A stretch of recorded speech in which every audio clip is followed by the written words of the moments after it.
Hi, how are you? This video shows how we recently have upgraded our snails again. Yes, you heard that right. This is the second time now, maybe the third, that we've upgraded our snails. I decided to find an easier way to put them all together so that it was easier for the kids to care for them and so that we could keep gnats out of the tank. No matter what I did with our previous setup, we were getting gnats in and they were breeding and getting in our house, and it was just a disaster. So this was the solution. So stay tuned. So we have a storage bin and we have a Dremel with a drill bit. You're going to drill holes in a 3-inch long by 1-inch wide section near the top center of the container.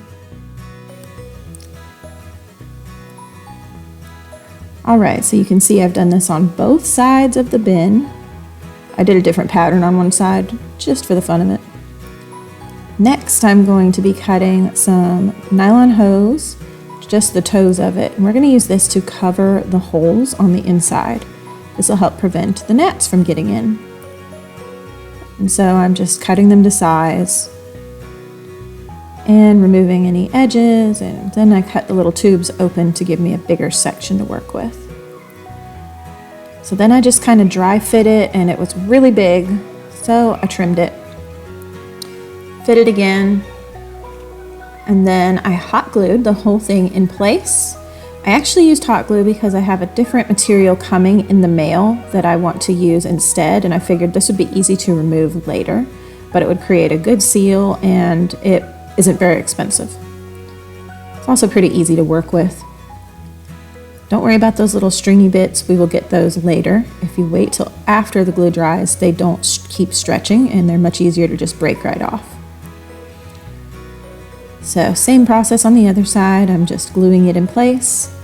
I tried something different this time where I put the glue down and then stretched it to fit, and that worked okay too.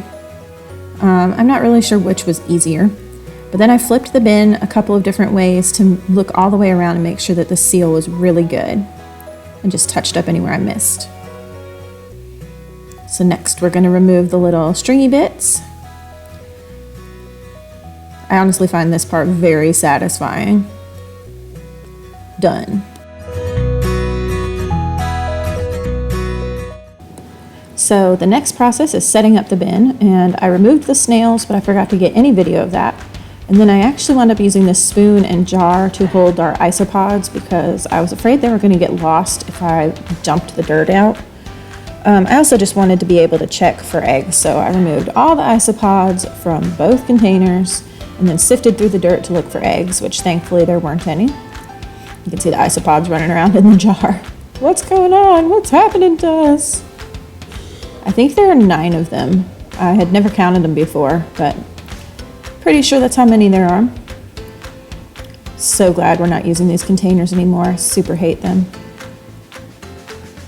See, there's the gnats I'm talking about. They are just an issue. No matter what we did, they would just get in there, and every time we'd open the container, they would fly out, and then we would have them in the house. So I removed the old decor and food.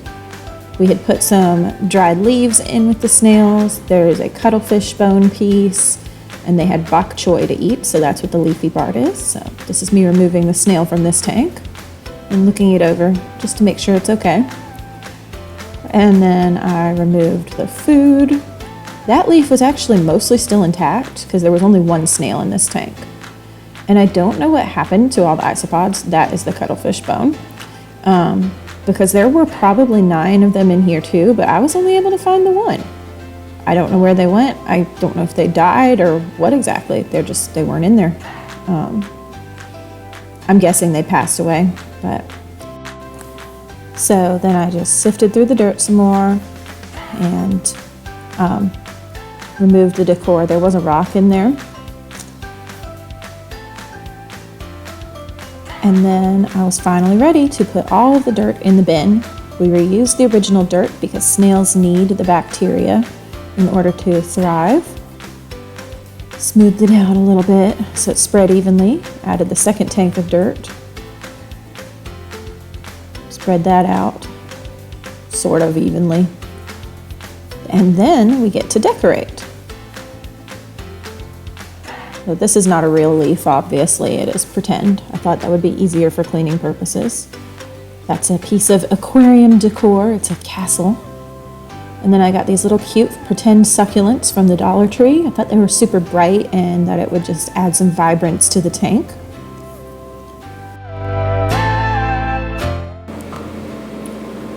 So then I just repositioned and bent that, moved some things around a little because I didn't like how it was looking.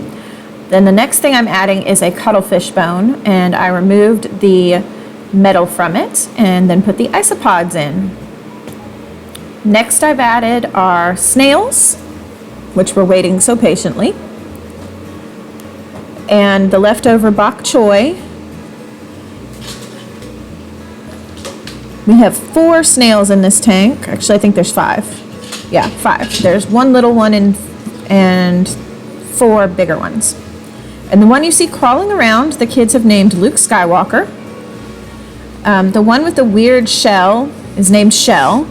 She was found that way, and I kept her separated for a very long time because I thought her shell was damaged, but I think it was damaged in the wild and then healed the way that it is because it's never changed.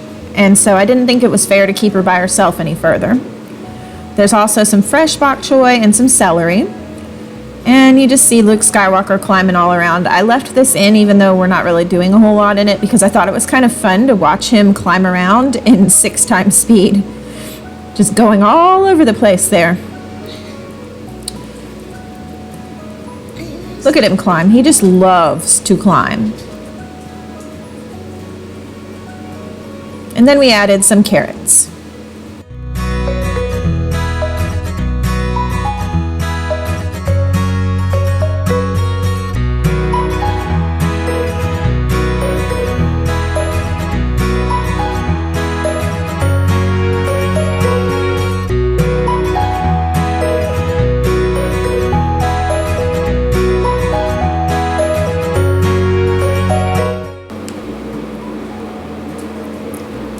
I would say overall our adapted bin tank has been very popular with the children. You can see they really enjoy it. They can actually go up and watch the snails a lot better than they could before.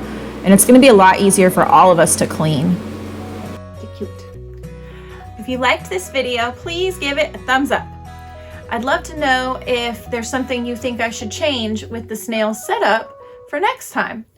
I'd also love to know if you have any suggestions of things that we could put in the tank that they might enjoy. I'm thinking we're going to add some moss and sticks next so they have fun things to climb on.